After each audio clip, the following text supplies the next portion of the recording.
भगवान शिव कहते हैं गरीबी से मुक्ति के लिए इन 3 बातों को किसी से न बताएं।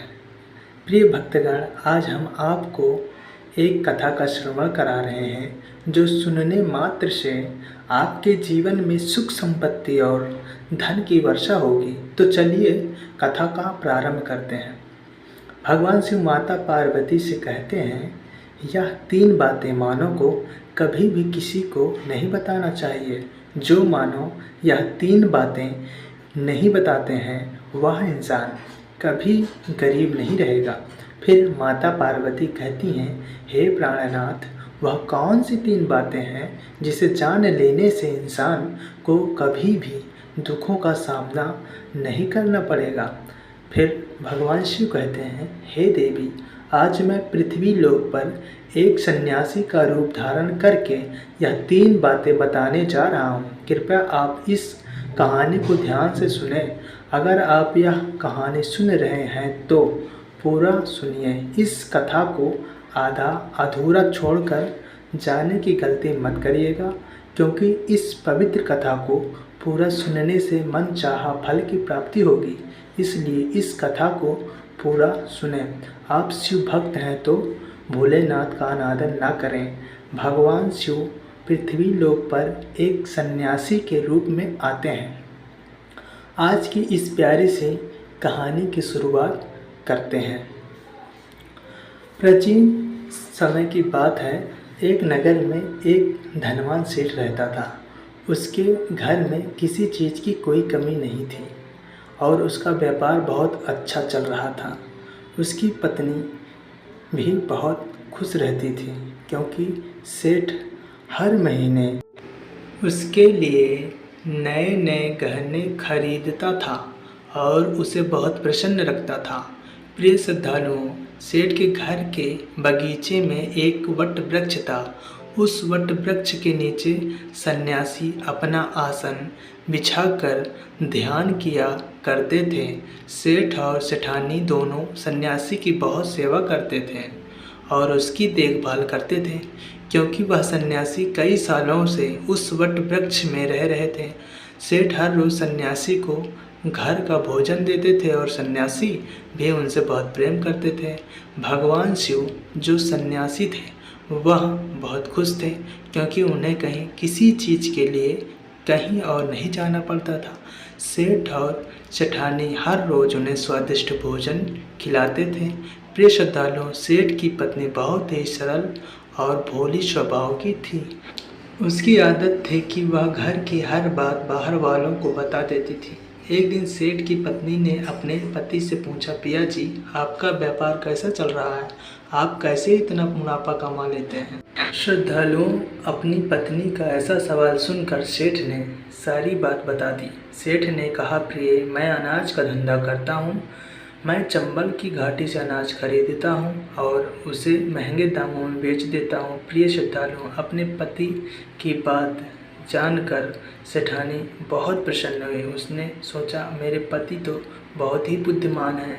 यह बात तो सारे नगर वालों को पता होनी चाहिए कि मेरे पति इतने बुद्धिमान हैं और इतना ज़्यादा धन कमाते हैं। प्रिय श्रद्धालुओं, अब सेठ की पत्नी ने पूरे नगर में यह बात फैला दी कि उनके पति इस तरीके से पैसा कमाते हैं। श्रद्धालुओं, अब क्या था, नगर के कुछ लोगों को जब यह बात पता चला कि सेठ किस प्रकार धन अर्जित करता है तो वे सभी अनाज का धंधा करने लगे। प्रिय श्रद्धालुओं, अब नगर के बहुत से लोग अनाज का व्यापार करने लगे हैं। सेठ जो पहले कम दाम में अनाज खरीदता था, अब वही अनाज महंगे दामों में बिकने लगा है। सेठ का धंधा थोड़ा कम चलने लगता है, उसे मुनाफा नहीं होता और धीरे धीरे वह गरीब होता जाता है। सेठ का पूरा धंधा बैठ जाता है। यह देखकर वह बहुत चिंतित और दुखी हो जाता है। प्रिय श्रद्धालुओं, एक दिन की बात है। सेठ अपने व्यापार की परेशानी से तंग आकर बगीचे में बैठा था। तभी भगवान शिव तो सन्यासी थे, वह वहाँ आते हैं और कहते हैं, सेठ जी, क्या बात है, आज आप कुछ परेशान लग रहे हैं। तब सेठ बताता है, हे संत महात्मा, मेरा व्यापार बहुत मंदा चल रहा है, मुनाफा बहुत कम हो गया है। नगर के बहुत से लोगों ने अनाज का धंधा शुरू कर दिया है, जिससे मेरा धंधा बैठता जा रहा है।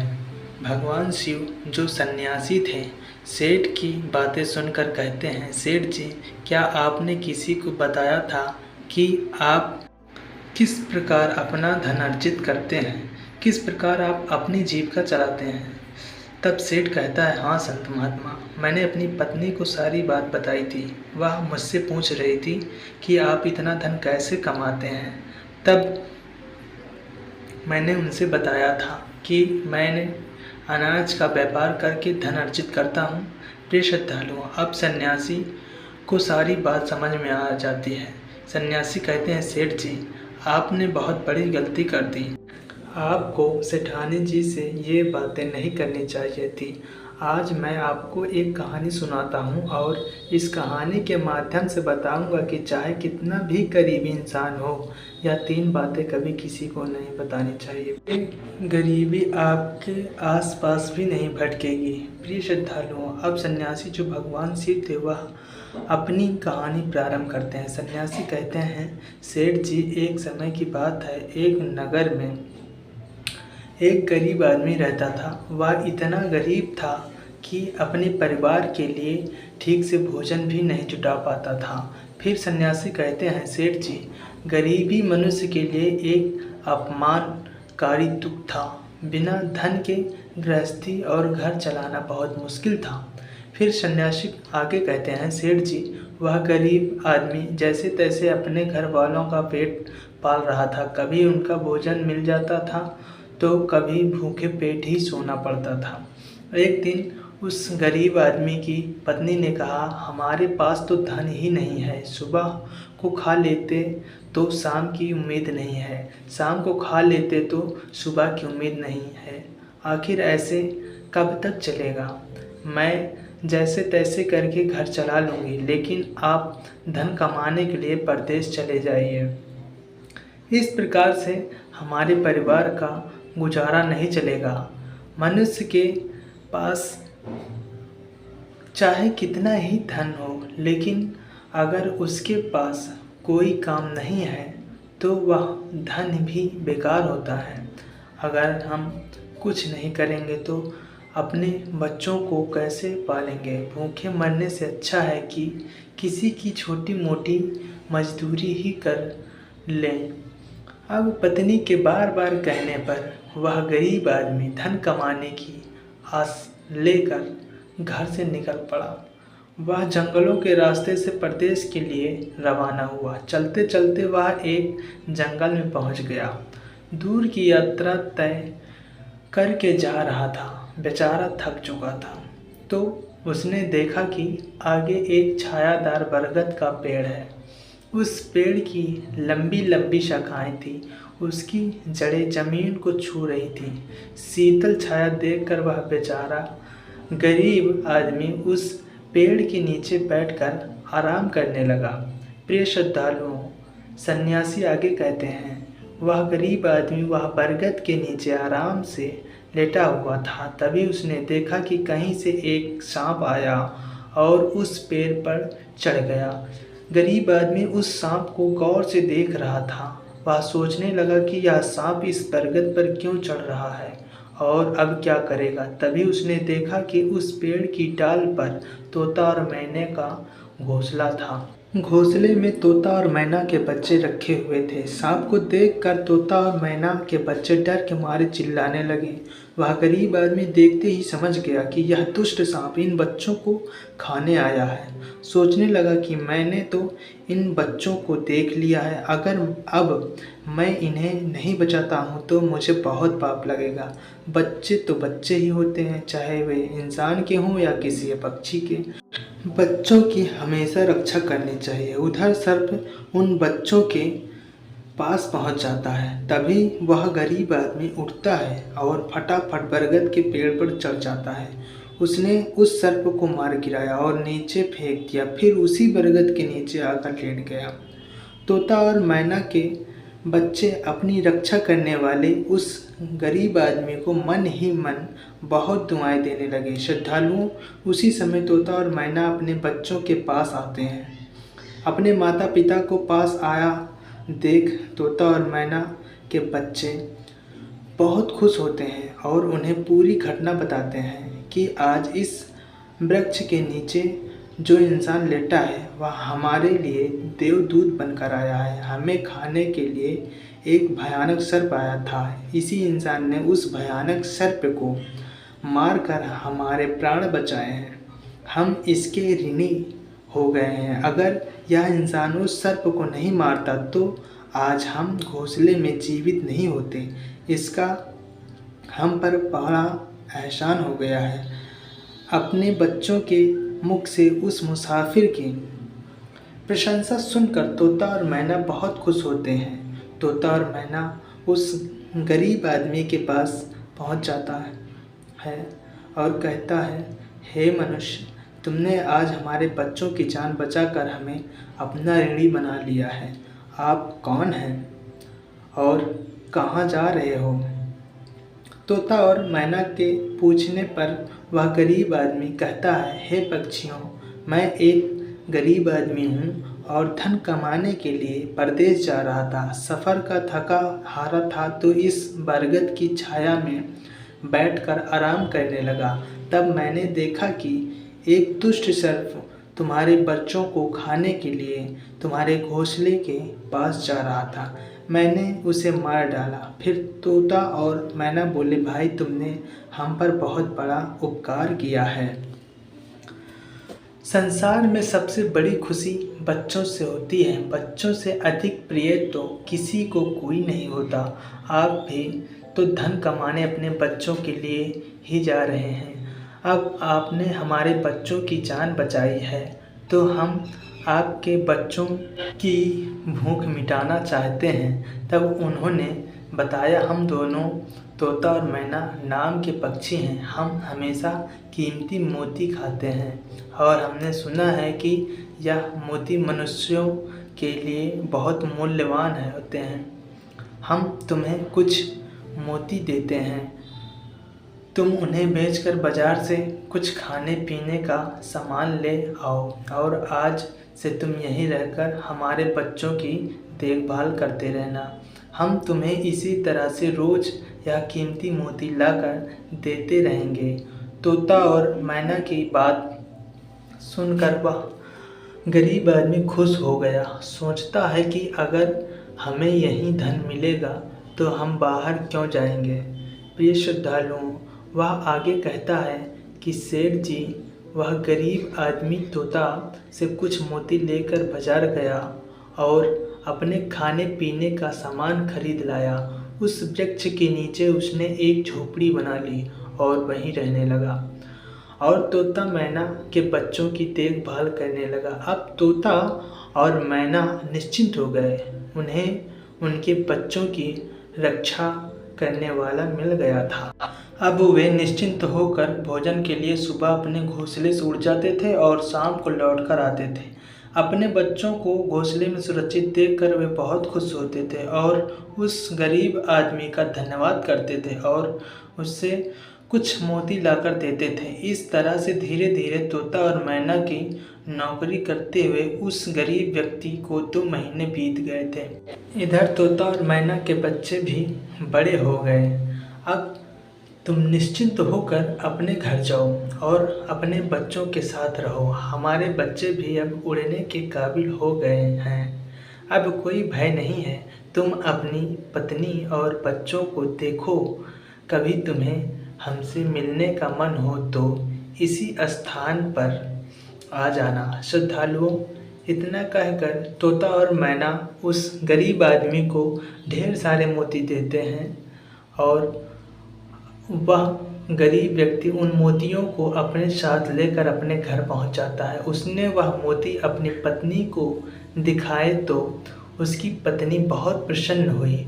उसने पूछा, पतिदेव, तुम यह कीमती मोती कहाँ से लेकर आए हो? तब उस आदमी ने बताया, हे प्यारी, मैं बीते 2 महीने से एक तोता और मैना की नौकरी कर रहा था उन्हीं ने मुझे यह कीमती मोती दिए हैं। यह मोती बहुत कीमती और अनमोल है। इन्हें बेचकर हम अपना घर और बड़ा बनवाएंगे, अपने बच्चों को अच्छे वस्त्र ला कर देंगे और तुम्हारे लिए भी नए नए गहने बनवाएंगे। प्रिय श्रद्धालुओं, भगवान शिव सन्यासी रूप में कहते हैं, सेठ जी, अब वह आदमी उन मोतियों को बेचकर बाजार से अपने घर का सारा जरूरी सामान ले आया और अपना नया घर बनवाने लगा और वह आराम की जिंदगी जीने लगा। प्रिय श्रद्धालुओं, उस नगर के राजा प्रताप सिंह एक अजीब रोग से ग्रसित हो गया। नगर में दूर दूर से बड़े बड़े वैद्य राजा को देखने आए और अपने अपने तरीके से इलाज शुरू कर दिया, लेकिन राजा के स्वास्थ्य में कोई सुधार नहीं हुआ। जब किसी के इलाज से राजा ठीक नहीं हुए तो एक वैद्य ने राजा से कहा, महाराज, आपकी ज़िंदगी बच सकती है। अगर आपको तोते के बच्चे का मांस मिल जाए तो आप हमेशा के लिए ठीक हो जाएंगे। इस प्रकार वैद्य की बात सुनकर राजा प्रताप सिंह ने अपने राज्य में घोषणा करवा दी कि जो कोई उसे तोता ला कर देगा उसे सोने के सिक्के दिए जाएंगे। प्रिय श्रद्धालुओं, धीरे धीरे यह बात पूरे राज्य में फैल गई। सब लोग तोते की तलाश में इधर उधर लग गए, पर किसी को भी तोता नहीं मिला। एक दिन गरीब आदमी की स्त्री अपने पड़ोस में कुछ स्त्रियों के साथ बैठकर बात कर रही थी। कुछ घर गृहस्थी की बातें हो रही थी। बातों ही बातों में तोते की चर्चा छिड़ गई। एक स्त्री बोली, बहन, क्या आपको पता है कि राजा साहब ने तोते का बच्चा लाने का आदेश दिया है? तोता लाना कोई आसान काम नहीं है। जब गरीब आदमी की पत्नी ने सुना कि राजा साहब बीमार हैं और उन्होंने घोषणा की है कि जो कोई उन्हें तोता का बच्चा लाकर देगा उसे सोने के सिक्कों से माला माल कर देंगे, यह सुनकर उस गरीब आदमी की पत्नी ने कहा, अरे बहनों, तोता लाना कोई सी बड़ी बात है? मेरे पति तो 2 महीने तोता और मैना की नौकरी करके आए हैं। वह एक नहीं कई तोते ला सकते हैं। इतना कहने के बाद वह अपने घर चली गई। नगर की स्त्रियों ने उसकी बात सुनी और अपने पतियों से बताई। धीरे धीरे यह बात पूरे नगर में फैल गई। राजा ने भी सुना कि उनके राज्य में एक व्यक्ति है जो तोता और मैना के पास नौकरी करके आया है। राजा ने अपने सैनिकों को आदेश दिया कि उस आदमी को पकड़ कर लाएं और उससे कहें कि वह एक तोता का बच्चा ला कर दे। राजा ने कहा, इसके बदले में हम तुम्हें मुँह मांगा इनाम देंगे। यह सुनकर वह आदमी घबरा गया और बोला, महाराज, आप मेरे प्राण ले लो, पर मैं आपको तोता का बच्चा लाकर नहीं दे सकता। मैंने तो उसकी जान बचाई थी। एक रक्षक भक्षक कैसे बन सकता है? उसके इनकार करने पर राजा प्रताप सिंह बहुत नाराज हुए और बोले, अगर तुमने हमारी बात नहीं मानी और तोता का बच्चा लाकर नहीं दिया तो हम तुम्हारी पत्नी और बच्चों को मारवा देंगे। प्रिय श्रद्धालुओं, फिर भगवान शिव रूपी सन्यासी कहते हैं कि मनुष्य सबसे ज़्यादा कमज़ोर तब पड़ता है जब उसके बच्चों की सुरक्षा की बात आती है। ऐसे में वह कुछ भी करने को मजबूर हो जाता है। राजा की बात सुनकर वह गरीब आदमी बहुत घबरा गया। उसने सोचा कि अब मुझे किसी भी तरह तोते का बच्चा लाकर राजा को देना ही होगा।